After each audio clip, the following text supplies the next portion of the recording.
Well, welcome to another episode of Naked with Dr. Money.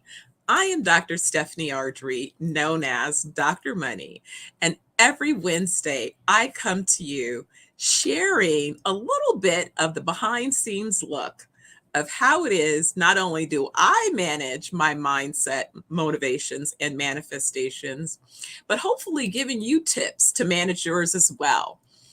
Every day we go out into the world and we experience our respective journeys. And some of those days, I used to tell the guys, especially when I was actively building several development projects. And sometimes I'd have to go down to meet with building and safety because we might be dealing with permitting one of our projects. And sometimes, we get down to the city and it felt like I had my sword and I was going to slay the dragon, meaning I was going to get all of my approvals signed off on and be able to advance on my projects. Sometimes after a long day at the city, I would leave and it sort of felt like the dragon slayed me, right? And I'd go home and go, no worries, I'm going to regroup and I'll be back out tomorrow with my sword and see if I can slay the dragon tomorrow. And it was just kind of a way that I gave myself and encouraged my mindset to have the determination to keep pushing forward, irrespective of what a particular day might deliver. I found that approach to life to be helpful in many ways. Many things that I've developed, like it can't all be a one, because sometimes you have a stressful situation or you have multiple stressful situations that are all competing to be that number one thing that you feel that you have to address. Can't all be a one. You have to pick. Today, X is going to be a one. This is going to be two, three. Tomorrow might be different.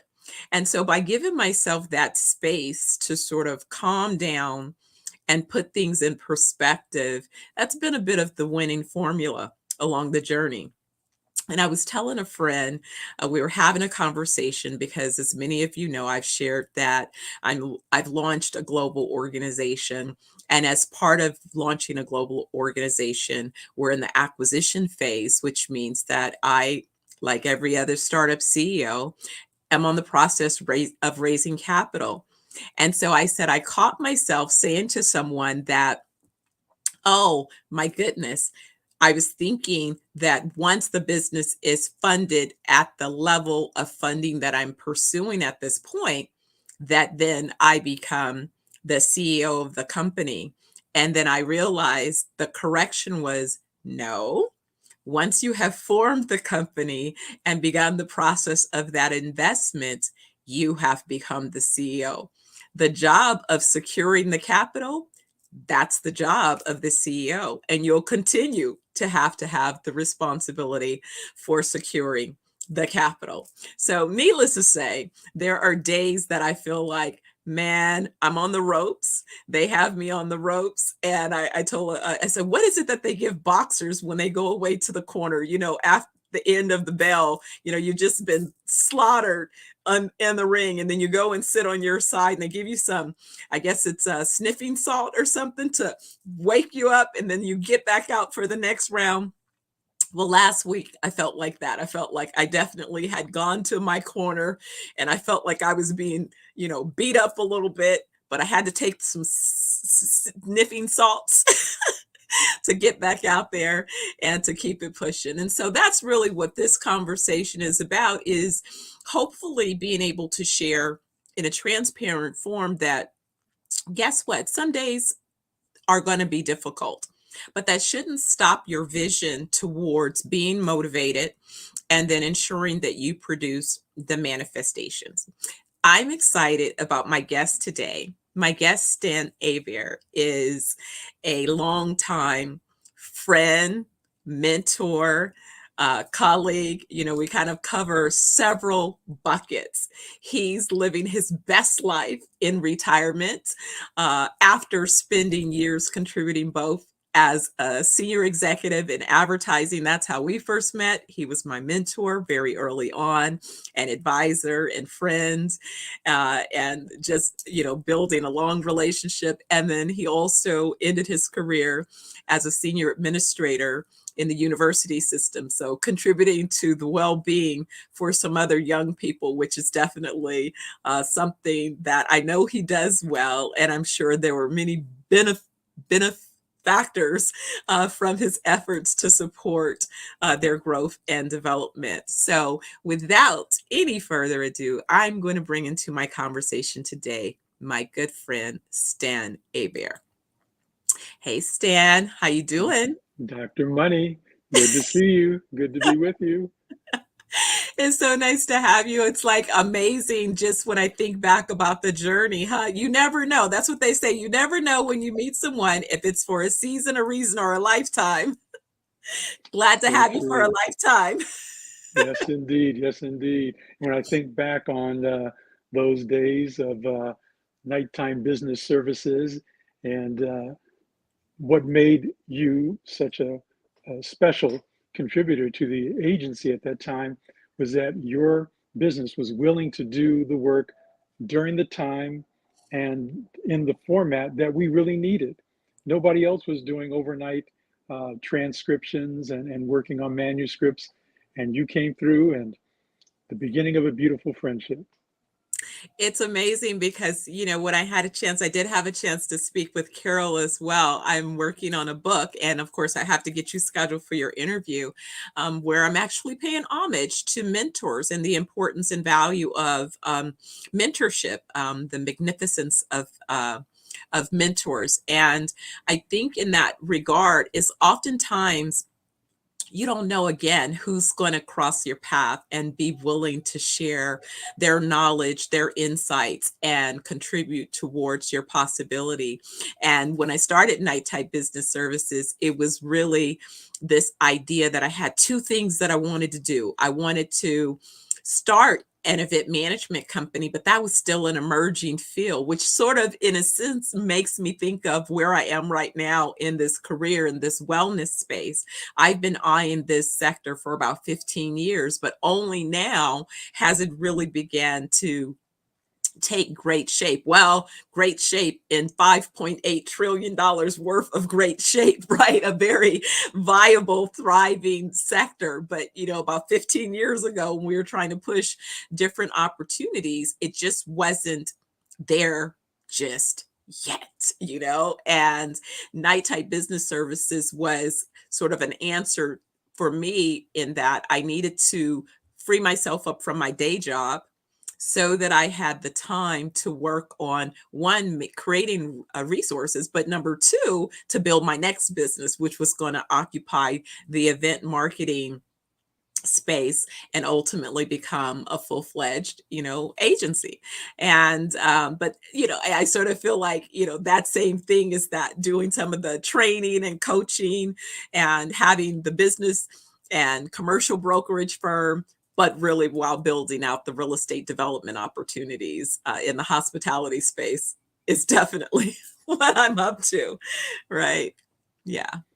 You've always had a vision that was often bigger than many of us could see clearly when you initially would introduce us to it. And you also had persistence, where you would not let roadblocks, hurdles, or any other types of challenges prevent you from moving forward.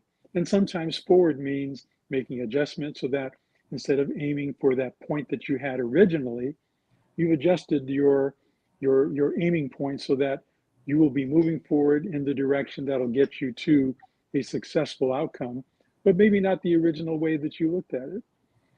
Yeah, I think Along, that's the thing that we learn about pivoting, right? And that's, I think, the thing that can be difficult is sometimes I think it was years later someone said to me, well, if you climb mountains, which I don't, but you don't just start at the bottom and climb straight to the top. You climb to a point and then you have to do what she described as a cheat back, mm, which appears to be going down or going parallel to ultimately go up to the next point higher.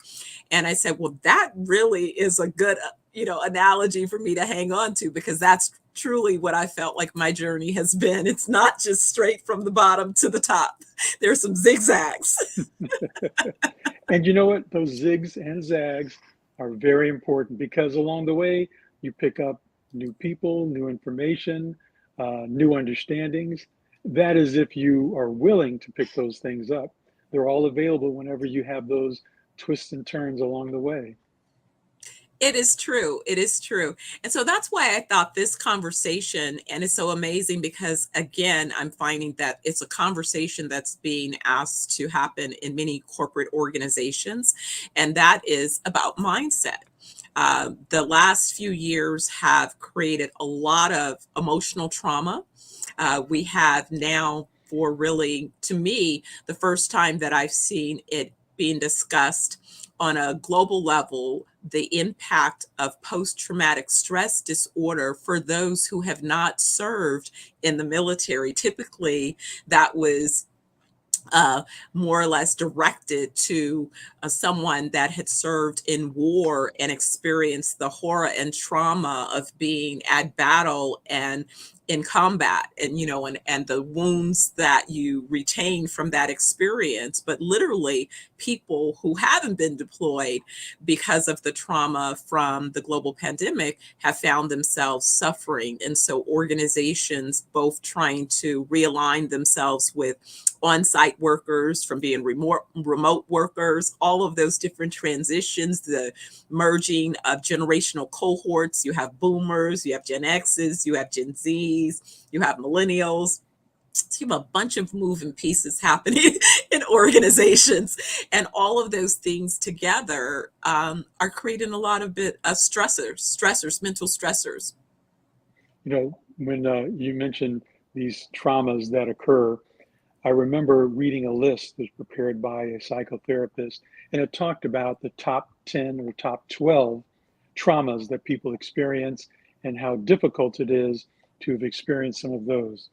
And I know that you and I, if we were looking down that list, we could say, we won. We've got five of the top five, or, six of the top 10 already covering our bingo card. Not necessarily something that we are striving for, but it's true, and they do have an impact on us. One of the things that I would say is a big difference, I know in your case, is that although these traumas are real experiences and they do have an impact on you and on your life, you don't carry them as if they are your best Sunday duds that you want to keep with you forever, or that it's an heirloom. Uh, you don't have to travel with your traumas and keep them intact and memorialize them as if they were protected and precious resources. They're not. And I'm not a psychotherapist, so I cannot, I hope no one is taking this as a one fit solution that wipes away what could be an impact on people. But it's important that we recognize that as challenging as it was, it is something that has already occurred. It really did happen. And it becomes part of our past, but it doesn't determine who we are or where we're going to go. So that's a perfect segue into really the topic of our conversation. So let me ask you what I normally ask my guests, and that is, as it relates to your mindset. Two things. It's a two-pronged question. One, I want to know when you first believed that you recognized that you had a particular mindset.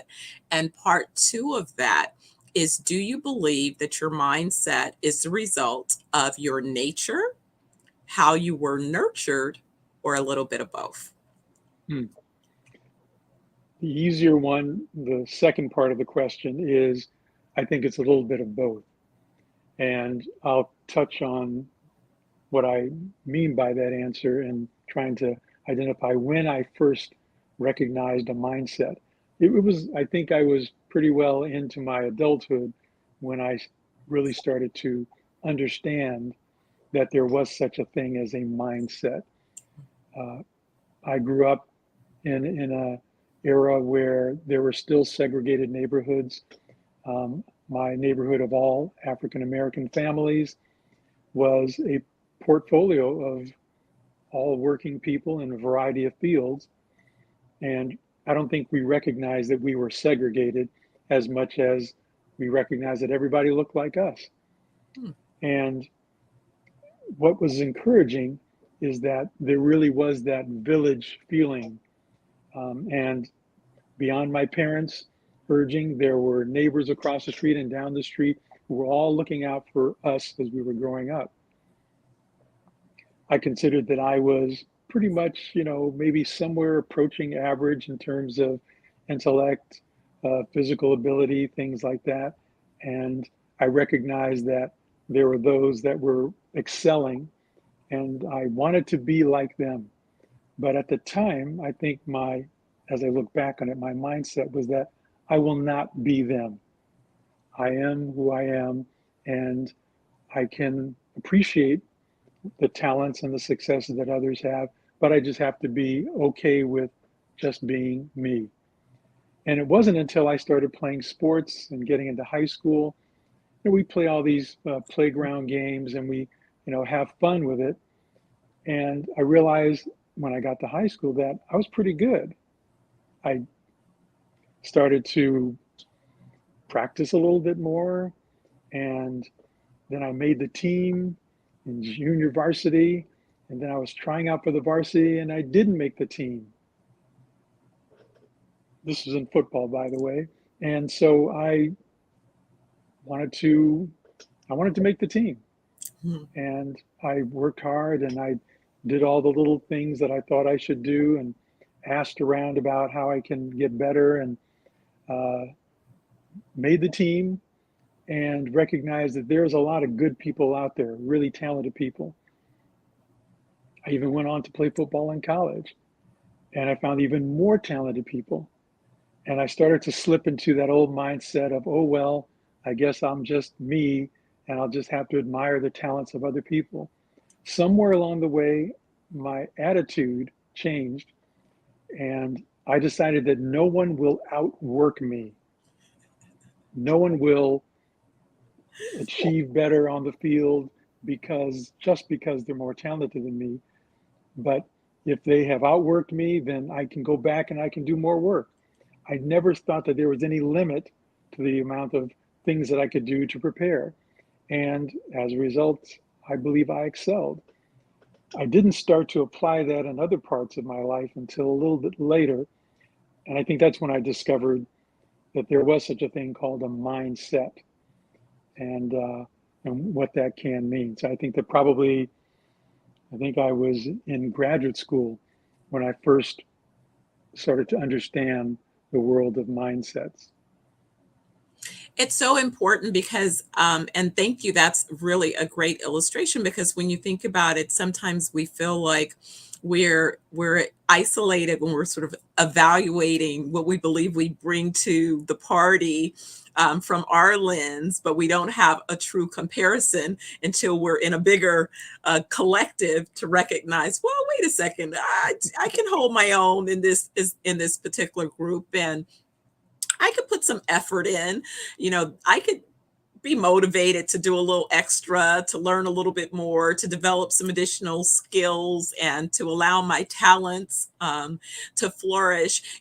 That's that mindset that sometimes encourages one to, let's go ahead and give it a try. What do you have to lose? I think I say these days I've come to really appreciate sayings like, how one approaches, the glass. Is it half empty or half full? All of those little sayings that seem like different sayings now have a different meaning with enough life both behind me, and then also what I say, enough life to aspire towards in front of me, right? And it's kind of Mm-hmm. still that same thing. How do I choose to assess where I am along the journey? Am I one of those folks who says, oh my goodness, I've heard people say, oh my goodness, I have less life in front of me than what I have behind me. And I'm like, well, I don't believe that. I think full life is 120 years and beyond. So I have way more in front of me that I've already lived, and I get to live it from this point forward with what it is I've already gained, right? And so it's like I just, I'm thinking like all I do is win, win, win, no matter what. That's the mantra. I tell you, it's tempting to play the what if game and to think about the choices you made if you'd made a different choice, choices you didn't make if you had actually had made a choice, and how things might have been different in your life. That can be a fun game if you're, you know, in that kind of a mood. Not a good place to live, um, because it really doesn't necessarily give you any insights on how you can grow in the future. Uh, I'm glad I didn't lose that whole attitude about working hard. And I was just thinking about when I was working with Carol Williams, and we were going after the California lottery account. She had gone after it before I joined the agency, but was not successful.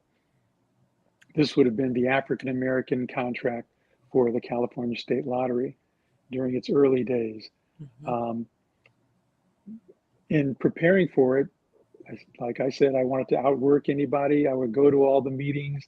And I remember it was funny. I'm at one of the bidders conferences, and they always ask, "Are there any questions?" And nobody usually raises their hand. Well, I raised my hand from our little agency at the time and asked, "Can we play the lottery and receive winnings from the games?" And everybody bust out laughing, laughing at me for such a ridiculous question. And the person from the lottery said, "Yes, you can." I don't think that any of the other bidders, any of the other agencies really thought about it. We don't work for the lottery, so there's no law against or no regulation against us playing and winning. And so we encouraged our staff to get to know the games. And uh, just fast forward, we did get the account. And I remember when, because I was in New York at the time that Carol found out that we got the account, she was really excited. We were talking over the phone. She goes, "We got the California lottery account." And I said, "Yes." She goes, "You don't sound excited." I said, "I was expecting us to. We put in the work. We had highest quality creative, and I was expecting us to get the account." And I was already off on the next adventure after that. Uh, but like I said, it's even when we don't succeed, or when I don't succeed in something that's more individual, because of all the work that I put into it, I still feel good because I know I put my very best into it, and I may discover more that I can do the next time I'm doing something like that. Um, I don't know if that fits into one of the mindset categories that I was studying, or at least I heard about when I was in grad school, but it's been a part of my attitude that I'm glad continues to this day. Well, I think it's so essential. I- when we set examples, you've family, we're the models for folks that are closer to us, oftentimes paying attention. They hear what we say, but they really watch what we do. And I know that that has been a lot of the experience and the conversations that I have. Sterling, my son, is 27 now. Who knew, right? He's grown up. 27. 27. Imagine that, 27. And and I everybody, I get it. Everybody loves their kids. I'm just like them too. But I think he's a special young man in many ways. I'm always hearing from other people how they interact with Sterling. And recently, he has started his first business where he's really seeing what it feels like to invest in a startup. He's launched a personal training business, and it wasn't originally his intention. He was literally working out to build his IG following to promote his music as a music producer and artist. Mhm. And he started getting the followers, but they were watching him work out and looking at how beautiful his body was becoming, right? And so folks started DMing him going, man, you know, do you train? And Sterling being Sterling goes, well, I'm not going to offer something that I don't know what I'm doing. So he went to work for some big boxes, got all the various certifications, you know, got the experience, and then decided to go into his own private business. And as he's going through this process, he's like, oh my goodness, but mom, I'm so glad that I was in so many workshops that you've taught. I've listened to so many things. In fact, he Mm. surprised me. I was a guest speaker yesterday for a core church out of Irvine. And I was doing an online presentation, and lo and behold, there's Sterling jumping in the class, and I didn't even know that he was gonna pop in. But the point being is that he's watched me launch and develop several businesses. He's watched me join other organizations and step in and help turn those companies around by contributing my talent, my vision. And he's watched me work very, you know, diligently, and sometimes under challenges. You know, it hasn't always been an easy set of circumstances. I used to complain about that. Why do I always get the problem clients or the problems to solve? But I'm grateful now that I had all those early problems, because what it made me was a brilliant problem solver, right? But you only earn that, and just like he's saying, in working out, you only develop muscles by doing the work. You can watch me all you want, but if you're not doing the work, and if I'm not setting a clear example or giving clear guidance on how it's done, then it's hard to replicate, you know, and produce similar outcomes. And so I think that that's also why mindset, motivations are so important, because then they do contribute to what it is you manifest. And it's never just what you manifest personally, because again, you don't realize that other people are watching you, and they're also attempting to use that as a guide for their own efforts, for their own potential outcomes. Irrespective of what, you know, hurdles may be presented on the front end. But what I love that you said about the California lottery experience in particular was that you had an expectation in terms of a certain outcome. And oftentimes that outcome is really about the mindset. If we begin with the expectation, what is it? Why are you doing all of these things? What is your expected outcome? What do you expect to manifest at the end of it? Are you holding on to that? So true, so true. Hadn't thought about it from that angle. And your Sterling stories reminded me of when I transitioned from teaching a class in marketing at the university level to eventually becoming an administrator, how much I enjoyed being in a campus environment with these brilliant minds. And these brilliant minds not only included the faculty, but the students. It was such a wonderful environment to be in. And I learned so much from, especially from the students, because I would see more of them on a daily basis than I would of my colleagues on the faculty. But they have so many challenges, talents, experiences, and if we are willing to meet them where they currently are, they have the opportunity to not only share what they are learning and what they might need from us, uh, but at the same time, we'll know better how to support them along their journey. One of the biggest things that I learned from being in the university environment and looking back on it was 25 years of university experience, my accidental career into university administration. But what I learned is that we're not pouring education into an empty vessel. They are on a journey, and whether it's 4 or 6 or whatever many years, our job is to make sure that we remove the hurdles that may be in front of them and to give them what they need in order to get to that next leg in their life's journey. Sometimes that means leaving them alone, not interfering with the way that they're going about in their daily learning and living. And in other cases, it means just recognize, just watch them. And when they do have their challenges, you can be there to assist if they need it, and be there to congratulate them when they achieve it. In other cases, some of them need a little bit more help. And it's not so much that we, like me as an individual, it's all the resources that are available out there. There's some that are available through the universities, some that are available through the community, some that are available through the larger community, like the state, the county, the federal government, or it's understanding that they have peers that can be of great assistance to them. That's kind of like a big mouthful, but these are some of the things that I learned while I was in that university environment. I can learn a lot from my peers and my colleagues. I can learn a lot from those that may not be as old as I am. I can learn a lot from folks in any stage at any level if I'm willing. And I think that that's, again, that is a particular mindset, because I was speaking with someone else who was sort of talking about, what are some of the ingredients, the contributors towards longevity. And a lot of that has to do with both your brain health. Your brain health is, what are the things that you're taking on?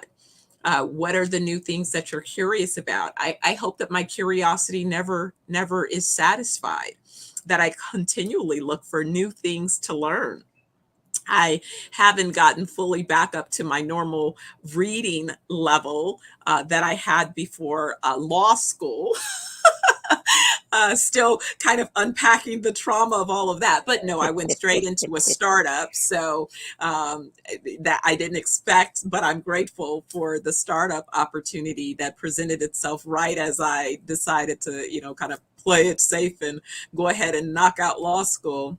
But nonetheless, what I found as a happy medium is I've started to, some of the books that I would normally buy and read, I'm doing audiobooks, so that in between, while I'm doing research on my business or competitors or potential investors, I can be listening in the background on a particular book. And so recently I was listening to Charlie Munger's Almanac.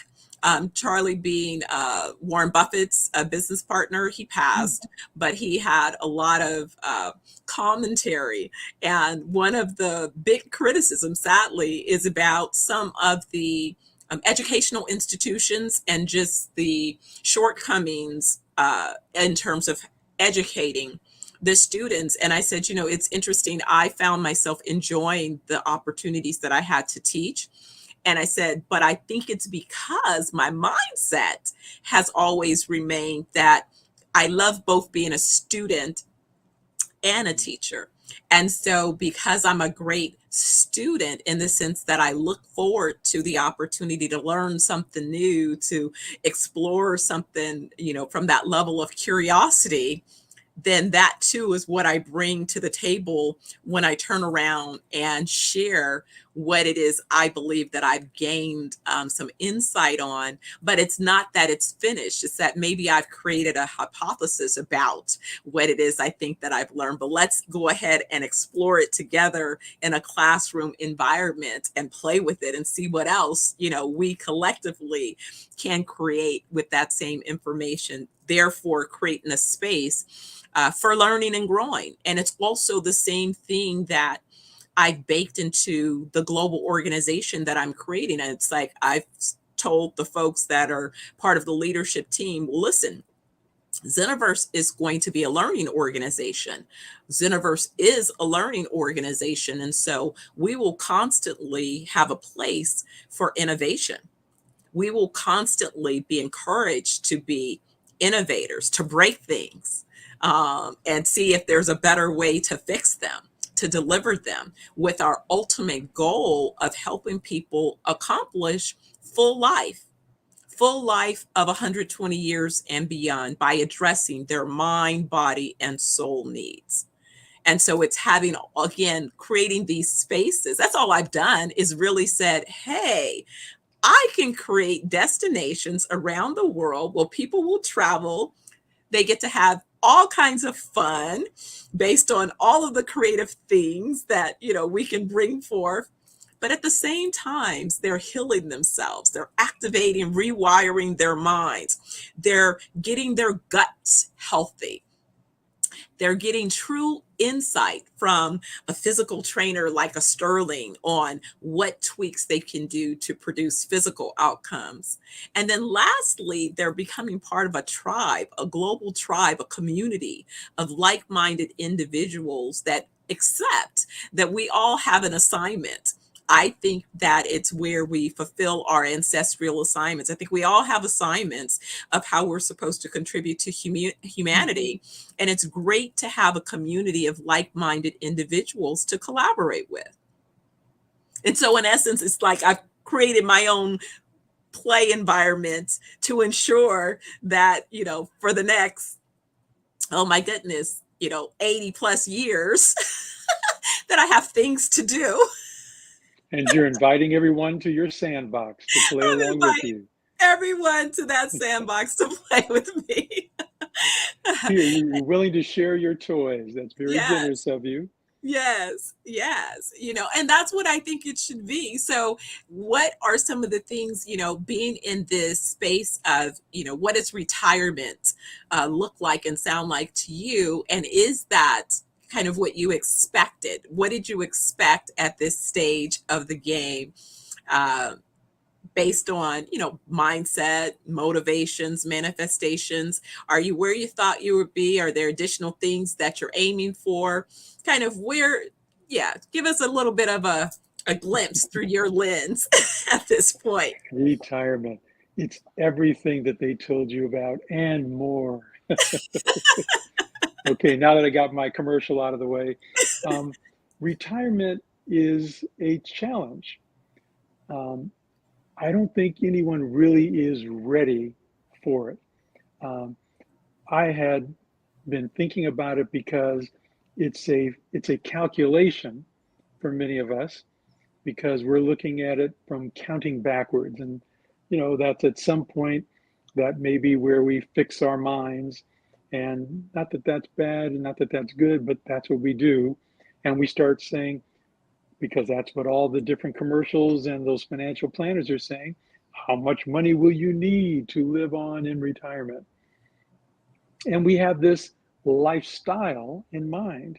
I'm going to travel, I'm going to do this, I'm going to do that. And once you calculate all that, you start to see that, well, maybe I don't have enough money. So you start to think, well, I'm going to work a little longer. That that battle, that back and forth about lifestyle that I project and how much money will I need becomes the preoccupation for those that are looking at retirement dates. Um, I was lucky that I made a decision to retire that wasn't necessarily based on having everything all figured out. Uh, and I was at Cal State East Bay, and I announced my retirement, and I was excited about it. And we had a wonderful party, and the president of the university said that, was complimenting me on all these wonderful things, and I was really touched by what everyone said. And then he said afterwards, after the party was over, he said, "Have you turned in your paperwork yet?" I said, "No, no, no, I haven't." He goes, "See me in my office in the morning." He wanted to share with me an opportunity at another university. So I had a wonderful retirement party, and then I started working at another university, one of our sister campuses. And because I didn't file the papers, I didn't have to unretire. Um, but it was quite an experience to, I mean, I hope nobody was mad at me for having such a great party and not really retiring. But I ended up leaving. So I guess it was a goodbye party. And in my new campus, I was so wise I didn't realize how wise I was, because all of the pressure that goes along with being in a new job or being in a new environment, I had none of that. I'd already retired and I already had a horizon that I wasn't necessarily focusing on. And I knew the job and I knew the university system, and I plunged into the new campus and got to know everything and everybody so well. I was enjoying it so much. Pandemic hits, and that changed a lot. Um, and it was during the pandemic, we all thought it was going to be 3 or 6 months long, right? As it continued to carry on, I ended up re-retiring or officially retiring uh, while we were still technically in the pandemic and all the challenges that go along with being in that kind of an environment. Not as much fun to have a retirement party during a pandemic, by the way. I would don't suggest that for anyone. Have the real thing. Have a good one where you get a chance to thank those who've been a part of your journey. But in any case, um, I wasn't necessarily thinking about retirement as much as I was ending the job there. And now I'm eligible to all the things that go along with not being in that environment. So what did I do? I turn right around and I start working again. Not because I had to, I wanted to. And I was getting a chance to work with a very, very good friend and mentor to me and colleague, Carol Williams.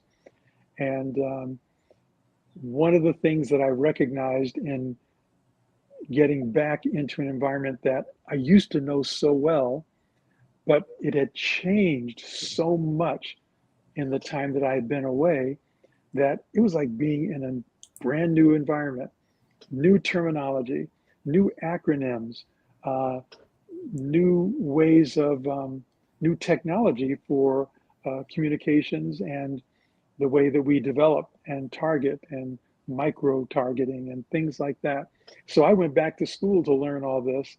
And just to bring it forward a little bit, so I'm no longer in the work mode. Look, if Carol ever needed me for anything, I'm there in a minute.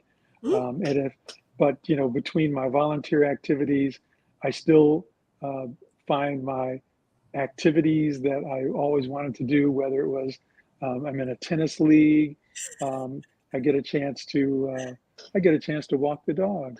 Imagine that. I look forward to that. Actually, Imagine that. the dog walks me. That's what really happens. But it's having the flexibility, and this is kind of on the serious side. Um, as family and community challenges arise, I find that I'm in a much better position to be of greater assistance and greater help because I have the flexibility of time, I have the resources to be of greater service, and I, um, I mean, these are challenges, so I'm not happy about the challenges, but I'm happy to be able to offer my services, my resources, and whatever wisdom I picked up along the way. And so my world of, and I'm using my quotation fingers, retirement is not the end of work. It shouldn't be the end of work as much as it can be for most a signal that you now get to change the way that financially you are able to take advantage of certain resources. Mhm. And you should be smart about all those things because at age 62, there's a certain resources. Age 63, there's certain resources. 67, 70, 73. There are different milestones where there are financial opportunities um, and decisions that must be made. The better you can prepare so that you are in the position to make the best decision for all of those opportunities, that's where you should be educated in the retirement world. But it's you don't stop working. Yes, I enjoy my hour and a half time in Starbucks, actually sipping the coffee, as opposed to grab and go and rush off to my next activity. And being able to spend time with friends like Dr. Money and hear a little bit more about her exciting adventures and other friends. reconnecting with people that you might have, they were on that list where you would run into them and you say, hey, we're going to get together. We're going to get together. Okay. You're going to call me. I'm going to call you. A couple of years go by. Now you can just call them and say, hey, is it going to be breakfast, coffee, dinner, drinks? I'm just coming over. You can make that a part of your world. And in the retirement world, taking advantage of all those things is important. Of course, there's travel, but I admit that when I travel, I like to see people. Um, I think that, the whole bucket list, if I want to go to a place so that I can just tell somebody that I was there, that's not as big a motivator as being with people and possibly spending time in a different city, a different country, a different part of the world, and being among those who this is where they live and experiencing what that's like. That would be important to me versus just being in a particular geographic location. I'm so glad you added that because that seems to be the marker of why it is I'm doing what it is that I'm doing is that people want experience. They don't want to just come in and, be generically exposed. They want to be involved. Our first location is on an organic farm. You get to walk out and pick, you know, from the farm part of what you're consuming. Mm. It's All right. truly farm to table. We like to say seeds to souls, right? So all of those experiences, yeah, and taking in the culture and all of those things while you're healing yourself. Anyway, all right. Well, Stan, thank you so much for joining me. See, I know you thought My Naked with Dr. pleasure. Money was different. Love the title. Love the title. Yes, I was. It wasn't hard at all. It was painless. No, Yes. I have a a few folks who are like, pleasure. how hard is it going to be? I'm like, it's not hard. It's an easy conversation. It's a coy way to catch up, right? And it's to share some ideals. So I hope you enjoyed sharing time with me today. I definitely enjoyed having you share time with me.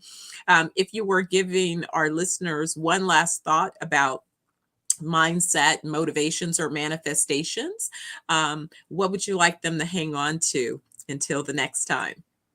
Just to, there's that term that people say that live with purpose. Well, I say live on purpose.